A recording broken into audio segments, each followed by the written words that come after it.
జై Srikrishna. Welcome to my channel Shloka with Sravanthi. 15th అధ్యాయంలో మొదటి శ్లోకం తెలుసుకుందాం. శ్రీ భగవానువాచ ఊర్ధ్వమూలం మదశాకం అశ్వత్థం ప్రాహురవ్యయం ఛందాంసి యస్య పర్ణాని యస్తం వేద స వేదవిద్. భావం శ్రీకృష్ణుడు చెప్తున్నాడు. ప్రపంచాన్ని ఒక పెద్ద చెట్టులాగా భావిస్తే అందులో చెట్టు వేర్ల దగ్గర భగవంతుడు ఉంటాడు. కొమ్మలు కిందకు విస్తరించి ఉంటాయి. వేదాలు ఆ చెట్టు ఆకుల వంటివి.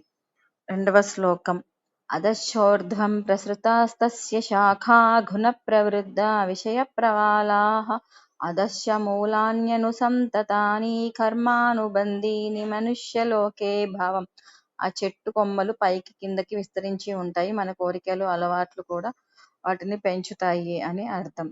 ఇక్కడ శ్రీకృష్ణుడు రెండు శ్లోకాల ద్వారా ఏం తెలియజేస్తున్నాడు? మనం ఒక ప్రపంచాన్ని ఒక పెద్ద చెట్టులాగా భావిస్తే అందులో వేర్ల దగ్గర దేవుడు ఉంటాడు.